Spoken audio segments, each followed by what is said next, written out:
Good morning, ladies and gentlemen, and welcome to the Coffee with Craig show. We'll be talking about commercial real estate in Central and Eastern Europe. Good Friday morning, and we are weekend ready here at the Coffee with Craig show. Let's kick off this exciting episode with Winston and talking about the headlines. Thanks, Craig. Yeah. We'll start today. Yeah, this ESG concerns and tight occupancy are shaping Poland's office landscape, according to Axiemo. Developers are postponing their plans and not rushing into speculative construction in Prague, say JLL.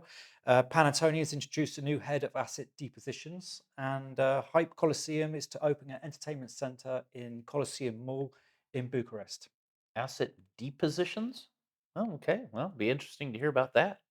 A new word in my vocabulary Yeah, not here. easy to say. Yeah, yeah.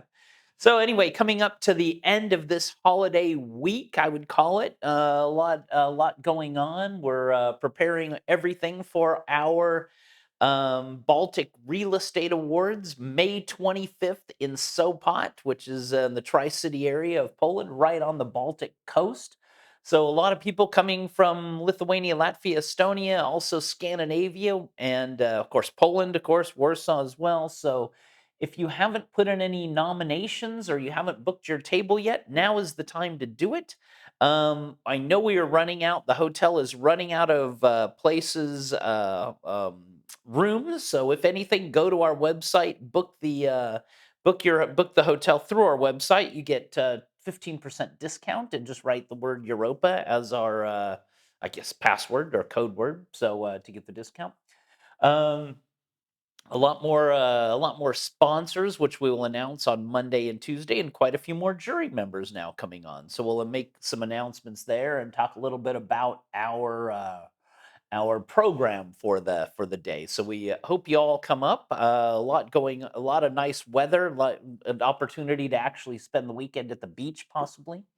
We guarantee hot, sunny weather the whole time.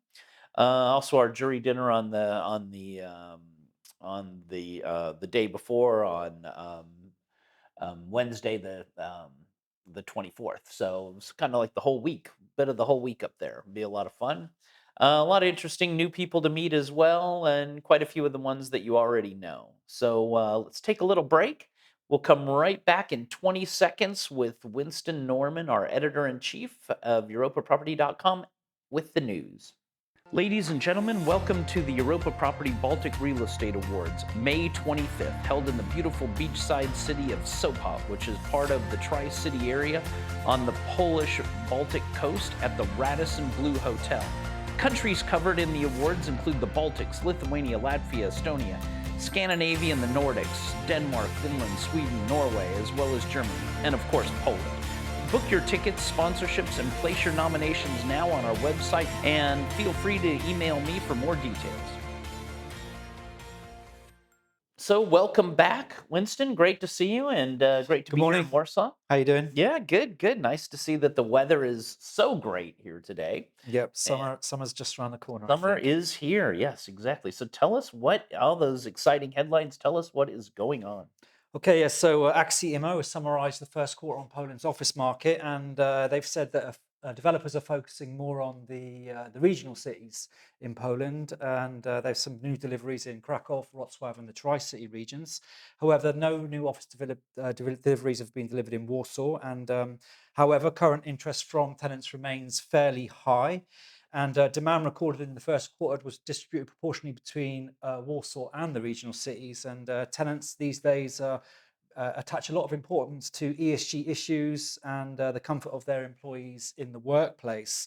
However, the challenge facing the office sector is rising service charges. And according to Bartosz Oleksek, he's the senior negotiator at Axiemo, the demand for office space in Warsaw is high.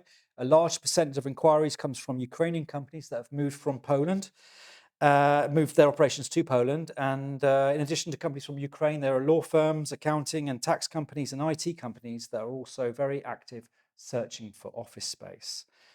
Staying in the office market and moving to the Czech Republic and in Prague, the Prague office market has experienced a decline in construction of new office buildings over the past 3 quarters of the year. And there's also been a decline in speculative construction. The quarterly analysis provided by JLL shows that currently 7.5% of modern office space in Prague is currently not occupied. However, there's also a growing supply of subleases. The two new recent deliveries include Skanska with Port 7 office project in Prague 7. That has 30,000 square meters. And the second completed project was the Red Court office building with around 7,000 square meters in Prague 8. But that was fully pre-leased by the company Czechoslovak Group. And according to Milan Kilek, head of office agency at JLL, we observe that landlords are more under pressure to keep tenants, even at the cost of various concessions or benefits.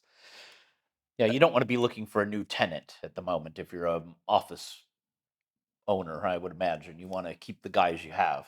Yeah, good to keep your current tenants happy and Mhm. negotiate some new terms with them. Moving to people on the move, and Panattoni has seen continued interest in the investment market. And over the first quarter of the year, the company's completed transactions worth around 300 million euros. And they've spawned a new position in the company, and they've got a head of asset deposition, and that has been filled by Michal Stanisławski. In his new position, he'll be responsible for overseeing Panattoni's depositions and exit strategy in Poland.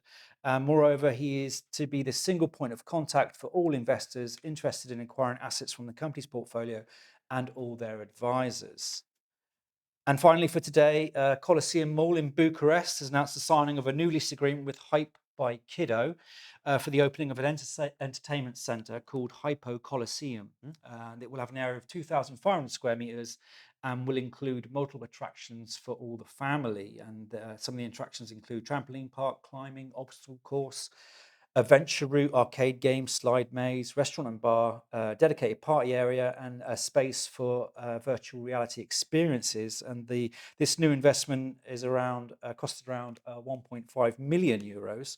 And according to Mihai Dinya, he's the general manager of Colosseum Mall, this area of Bucharest has become a magnet for residential project developers, and thus, due to the population growth, the need to diversify the products and services offered by the shopping centre is a natural one.